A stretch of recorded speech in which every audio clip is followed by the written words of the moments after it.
All right, so I've got the Mini T 2.0 back. This is probably going to be the last video, the second and last video that I do on this truck. I did one video kind of going over it. I've made some noteworthy changes that I think would be cool to share. Maybe they will get your minds turning. Maybe they'll something that you would like to do. Some just aesthetics don't really help the vehicle at all. Others, I think, improved the driving experience of the car. It's very small, but it has a whole lot of power. So being able to handle that power throughout the whole, band, the throttle band is important.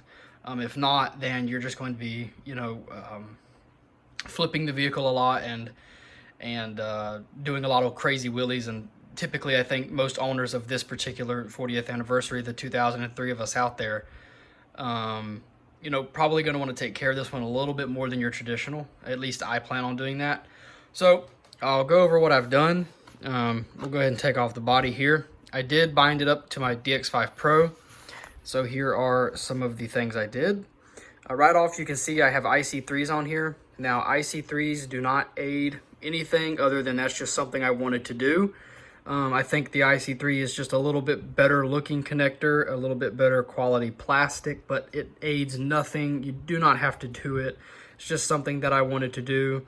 I also took the chance to shorten the ESC and battery wires by about 1/2 inch on each. There was a lot of extra wire, so when the two were plugged in, you had to kind of smush it down with the body. Well, now as you can see, it fits perfectly to where when you plug it in, the wires are short enough that they kind of hold the connectors down in place, but there's still plenty of movement. There's no taut wires or anything like that. And so something that also matches the orange of the servo and the receiver. So it kind of looks like it came like that. No one would ever really know. Soldering this up is very easy because of the small gauge wire, and I think that that right there is just kind of preference, but definitely doesn't aid the vehicle in any way. So I put an SR215 on here. I did double side tape it in the exact same place as the old receiver. I ran the antenna in the same place as the old receiver. And then I double side tape the on and off switch to the right side, or if you're looking at it with the decal, the left side of the receiver. And all of that worked out just fine.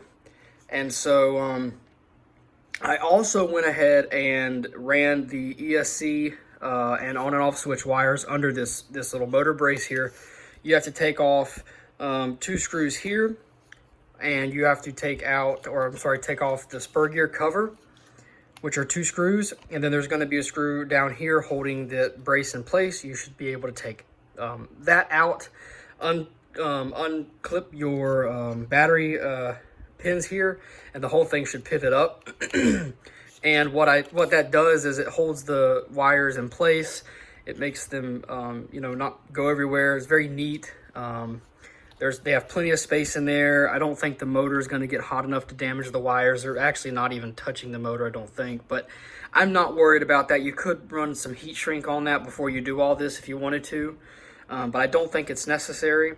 This is just something that helped to kind of tidy up the vehicle and give it a better appearance, and not have to worry about wires kind of getting in the way as you put your body on.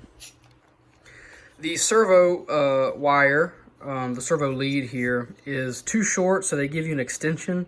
The good thing about this extension is you can unplug it when you lift up the battery tray, but the extension itself, this plastic piece, is very large, so there's really not much you can do about that.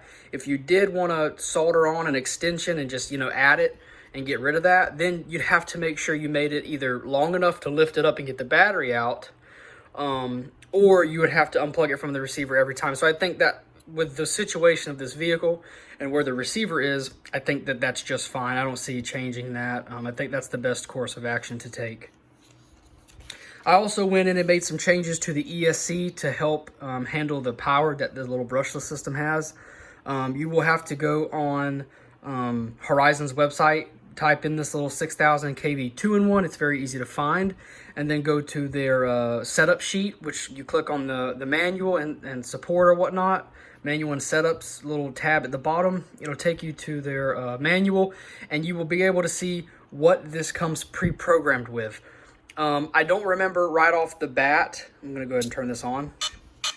What exactly was stock, but the punch setting and the start mode were too high for my liking, and I ended up turning down the punch mode to 1 or 2 and the start mode to 1 or 2.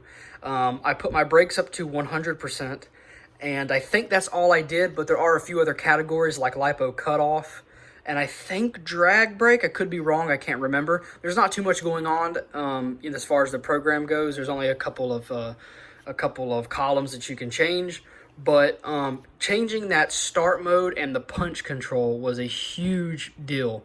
Now I am able to, really get off the line rather quick, but it doesn't do uncontrollable wheelies unless you really punch it. So I'm going to just punch it here. And there's a slight pause. Now it's still very instant, but it's so much better than what it was before. You can still do wheelies with it, but it is a lot easier to take off a good solid quick start without doing out of control wheelies, because this thing is very, very powerful, and these rear tires here are very soft compound, so they grip anything. I also went up to 100% brake, so it's pretty much instant. I like that. That's how I like my trucks to stop, is pretty much lock up the tires without, if it's a four-wheel drive truck, I'd like for them to lock up the tires without flipping forward. And that's just the way I like my trucks to brake. But 75 is fine. But if you are a little hard on the throttle and you may think you need to stop as quick as possible, go ahead and bump those up to 100. It's a rear-wheel drive car, so you don't have to worry about it flipping forward or anything like that. But going in and changing some of the stuff on that 2-in-1 made a huge difference. Being able to add a computer radio was also a huge thing. And on the servo speed, this servo is very, very quick, which is great. It's a very strong servo for this car. So I had to tone down the servo speed to 60%. So that's 60%, which is plenty fast. 100% is very, very quick, and you could get used to it. That's fine, but I find that at 60%, it's a little bit easier to control, especially at higher speeds. And I also put in a 15% expo on my steering, so when I'm making fine adjustments, it's very, very smooth. The SX107 doesn't self-center itself perfectly. So that just comes, it's a very small servo. It also has a servo saver on it, but it is a relatively cheap servo. So it doesn't correct itself, it doesn't center itself perfectly. So you're always going to find that the vehicle has this left to right kind of untrim, but it's really not. It's not the trim. It's just the servo has a hard time being perfectly centered. So you are going to see that when you go left and you let go, your truck's still going to want to almost go a little left, and so forth. So dialing down the steering rate and putting some expo really, really helped with that. Now this vehicle is a lot of fun to drive, and I can go out on a very high traction surface like asphalt and go full throttle on a fully charged battery. It's extremely fast. The performance is great, but I can actually get up and go full speed and not have to worry about, one wrong movement and the whole truck flips.